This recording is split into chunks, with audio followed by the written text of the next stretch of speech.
双语音标领航，注音阅读启蒙，叶兴阳有声读物。A Lady of Quality by Frances H. Burnett. A lady of quality, being a most curious, hitherto unknown history, as related by Mr. Isaac Bickerstaff, but not presented to the world of fashion through the pages of the Tatler, and now for the first time written down by Frances Hodgson Burnett. Were nature just to man from his first hour, he need not ask for mercy. Then 'tis for us the toys of nature to be both just and merciful, for so only can the wrongs she does be undone. Chapter I. The 24th day of November 1690. On a wintry morning at the close of 1690, the sun shining faint and red through a light fog, there was a great noise of baying dogs, loud voices, and trampling of horses in the courtyard at Wildair's Hall. Sir Geoffrey being about to go forth a-hunting, and being a man with a choleric temper and big, loud voice, and given to oaths and noise even when in good humor, his riding forth with his friends at any time was attended with boisterous commotion. This morning it was more so than usual, for he had guests with him who had come to his house the day before, and had supped late and drunk deeply, whereby the day found them, some with headaches, some with a nausea at their stomachs, and some only in an evil humor which made them curse at their horses when they were restless, and break into loud surly laughs when a coarse joke was made. There were many such jokes, Sir Geoffrey and his boon companions being renowned throughout the county for the freedom of their conversation as for the scandal of their pastimes. And this day 'twas well indeed, as their loud-voiced, oath-besprinkled jests rang out on the cold air, that there were no ladies about to ride forth with them. 'Twas Sir Geoffrey who was louder than any other, he having drunk even deeper than the rest, and though 'twas his boast that he could carry a bottle more than any man, and see all his guests under the table, his last night's bout had left him in ill humor and boisterous. He strode about, casting oaths at the dogs and rating the servants, and when he mounted his big black horse, 'twas amid such a clamor of voices and baying hounds that the place was like pandemonium. He was a large man of florid good looks, black eyes, and full habit of body, and had been much renowned in his youth for his great strength, which was indeed almost that of a giant, and for his deeds of prowess in the saddle and at the table when the bottle went round. There were many evil stories of his roisterings, but it was not his way to think of them as evil, but rather to his credit as a man of the world, for, when he heard that they were gossiped about, he greeted the information with a loud triumphant laugh. He had married, when she was 15, the blooming toast of the county, for whom his passion had long died out, having indeed departed with the honeymoon, which had been of the briefest, and afterwards he having borne her a grudge for what he chose to consider her undutiful conduct.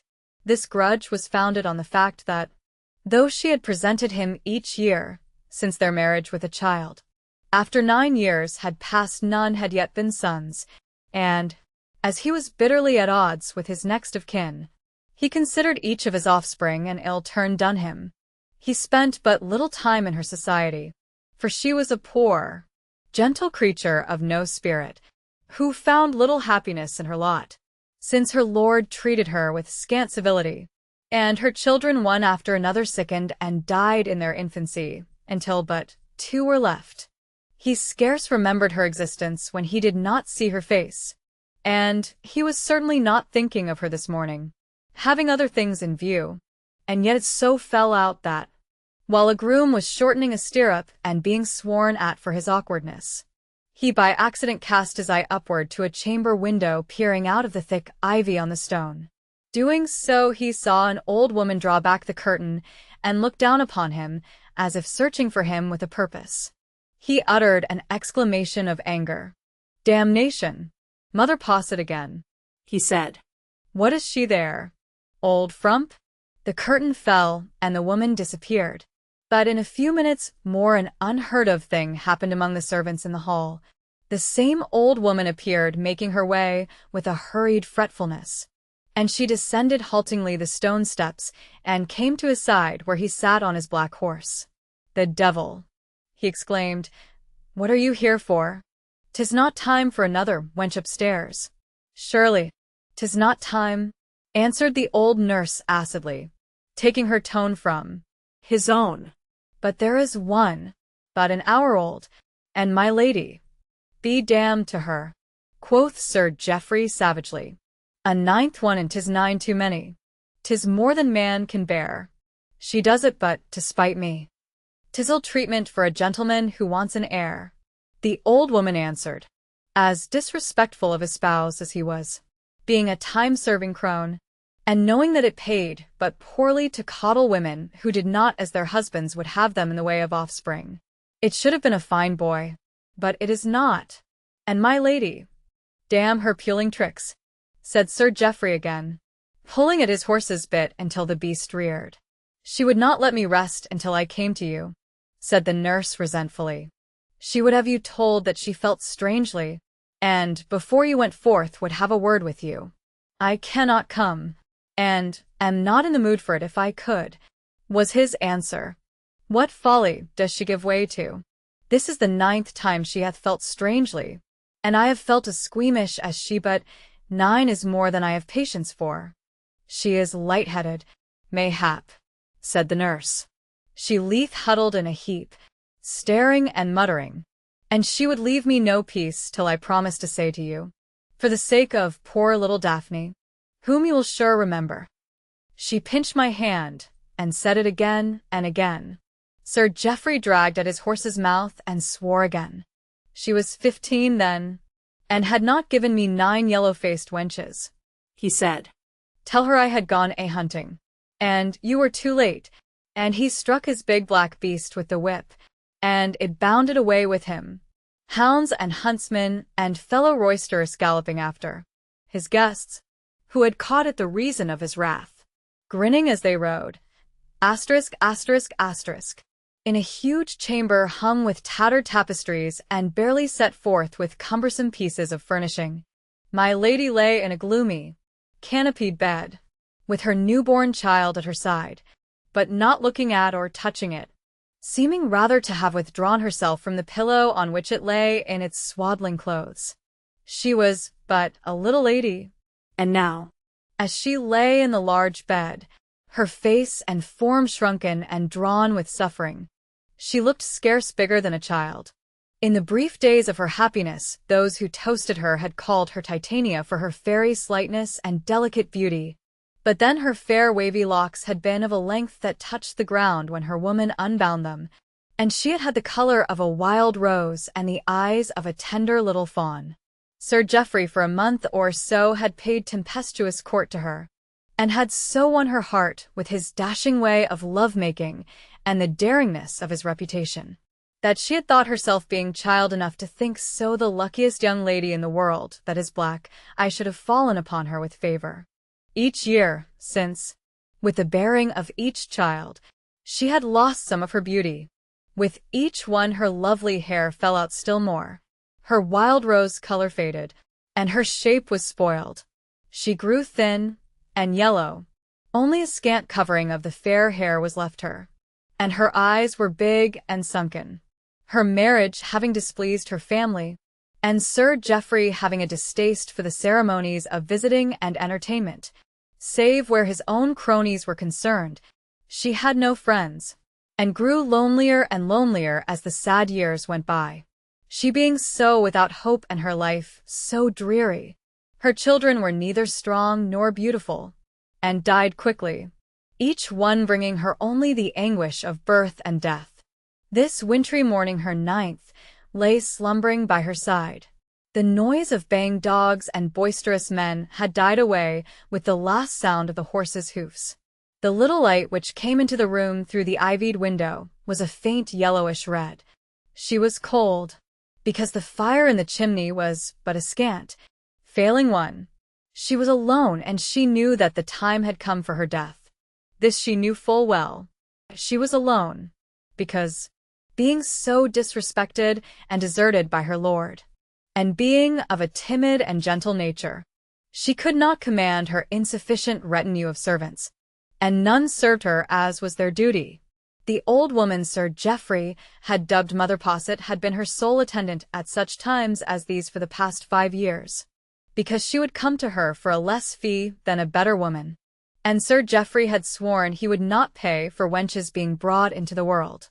She was a slovenly, guzzling old crone, who drank caudle from morning till night, and demanded good living as a support during the performance of her trying duties. But these last she contrived to make wondrous light, knowing that there was none to reprove her. "A fine night I have had," she had grumbled when she brought back Sir Geoffrey's answer to her lady's message. "My old bones are like to break, and my back will not straighten itself. I will go to the kitchen to get victuals, and somewhat to warm me. Your ladyship's own woman shall sit with you."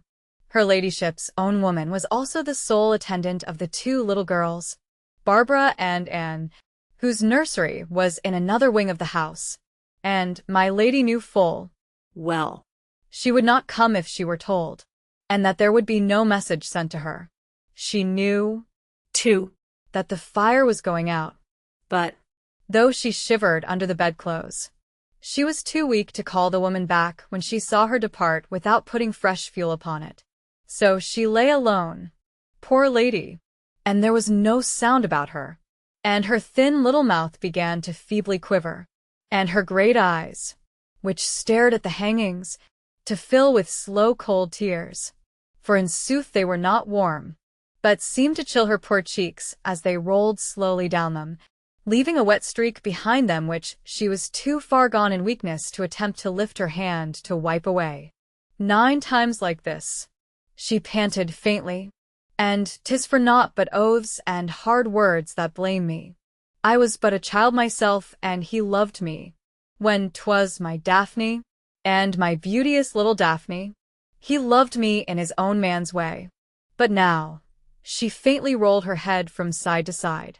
Women are poor things, a chill salt tear sliding past her lips so that she tasted its bitterness, only to be kissed for an hour, and then like this only for this and nothing else. I would that this one had been dead. Her breath came slower and more pantingly, and her eyes stared more widely. "I was but a child," she whispered, "a child as this will be, if she lives 15 years. Despite her weakness, and it was great and woefully increasing with each panting breath, she slowly labored to turn herself towards the pillow on which her offspring lay, and, this done, she lay staring at the child and gasping, her thin chest rising and falling convulsively. Ah! How she panted, and how she stared, the glaze of death stealing slowly over her wide-opened eyes. And yet, dimming as they were, they saw in the sleeping infant a strange and troublous thing, though it was but a few hours old.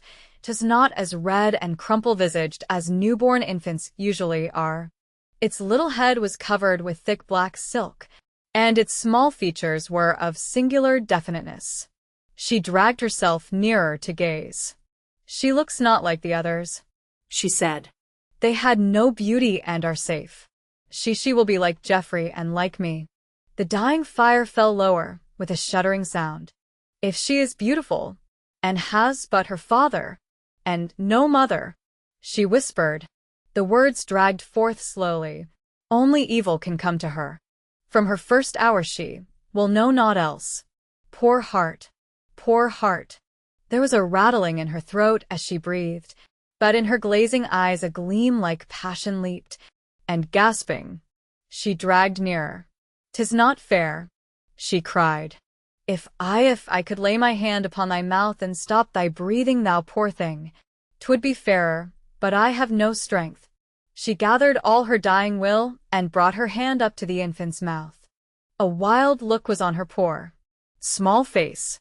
She panted and fell forward on its breast, the rattle in her throat growing louder. The child awakened, opening great black eyes, and with her dying weakness its newborn life struggled. Her cold hand lay upon its mouth, and her head upon its body, for she was too far gone to move if she had willed to do so. But the tiny creature's strength was marvelous. It gasped, it fought, its little limbs struggled beneath her.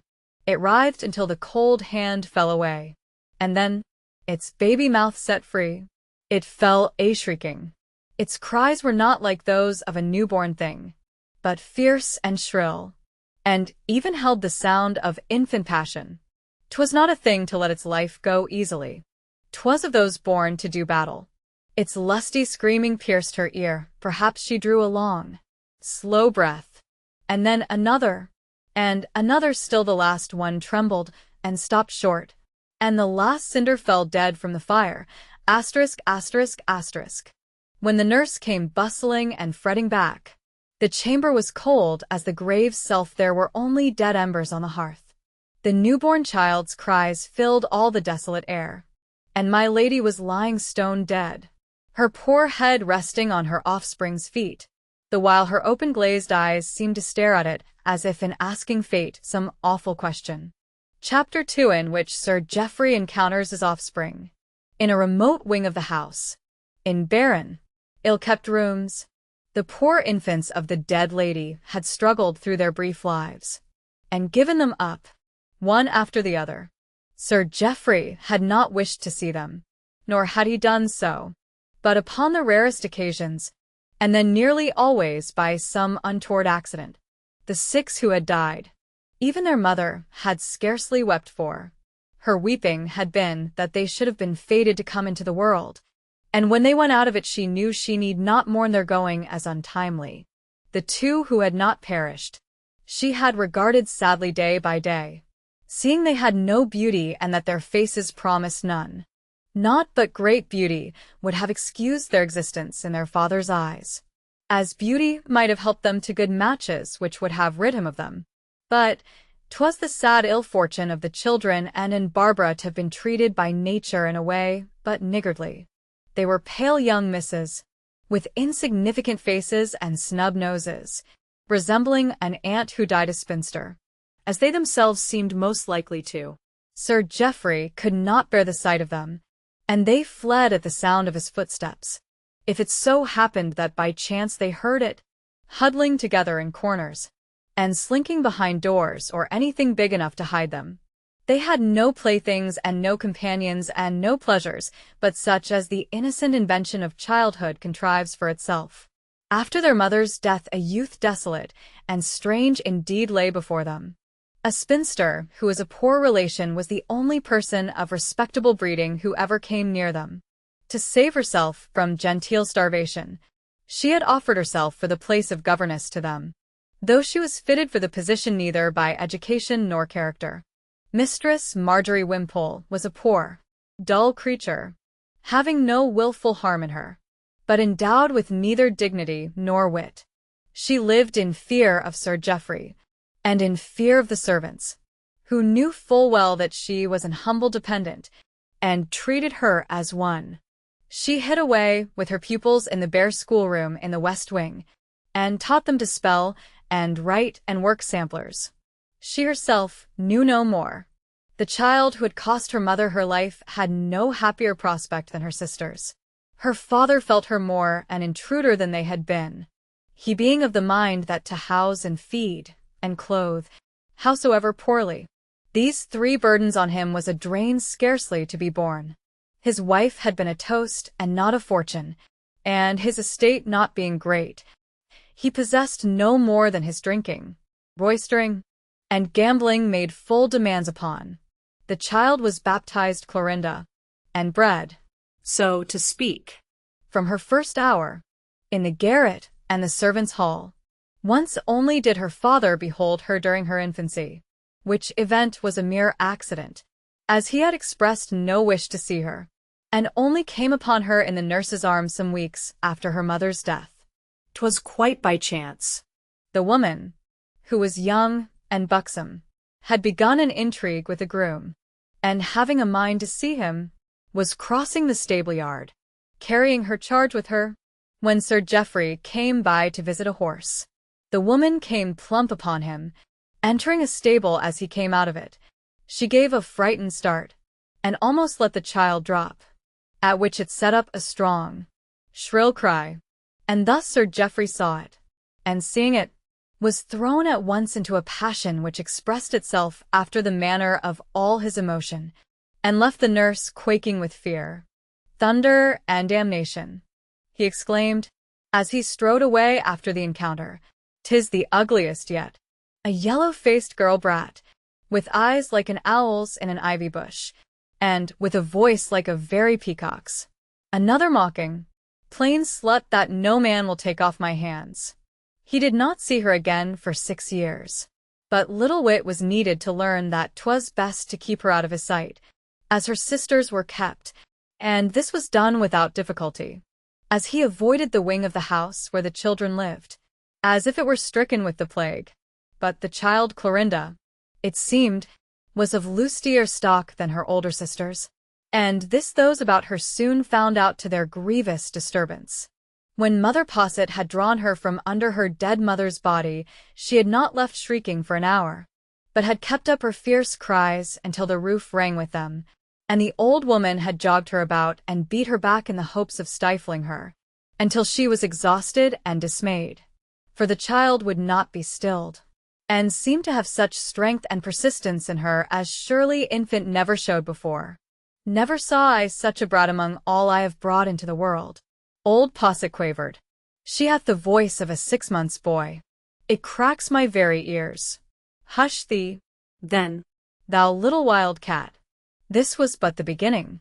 From the first she grew apace, and in a few months was a bouncing infant, with a strong back, and a power to make herself heard such as had not before appeared in the family. When she desired a thing, she yelled and roared with such a vigor as left no peace for any creature about her until she was humored. And this being the case, rather than have their conversation and love-making put a stop to, the servants gave her way. In this they but followed the example of their betters, of whom we know that it is not to the most virtuous they submit or to the most learned, but to those who, being crossed, can conduct themselves in a manner so disagreeable, shrewish or violent, that life is a burden until they have their will. This the child Clorinda had the infant wit to discover early, and having once discovered it, she never ceased to take advantage of her knowledge. Having found in the days when her one desire was pap, that she had but to roar lustily enough to find it beside her in her porringer, she tried the game upon all other occasions. When she had reached but a 12-month, she stood stoutly upon her little feet, and beat her sisters to gain their playthings, and her nurse for wanting to change her smock. She was so easily thrown into furies, and so raged and stamped in her baby way that she was a sight to behold, and the men servants found amusement in badgering her, to set Mistress Clorinda in their midst on a winter's night when they were dull, and to torment her until her little face grew scarlet with the blood which flew up into it, and she ran from one to the other beating them and screaming like a young spitfire. Was among them a favourite entertainment. "I fackins," said the butler one night, "but she is as like Sir Geoffrey in her temper as one pea is like another. Aye, but she grows blood-red just as he does, and curses in her little way as he does in man's words among his hounds in their kennel. And she will be of his build, too," said the housekeeper. "What mishap changed her to a maid instead of a boy? I know not. She would have made a strapping heir.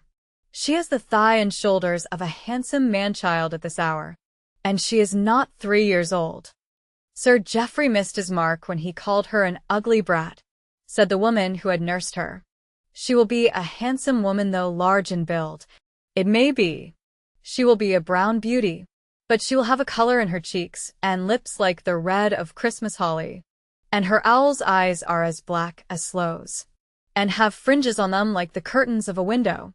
See how her hair grows thick on her little head, and how it curls in great rings. My lady,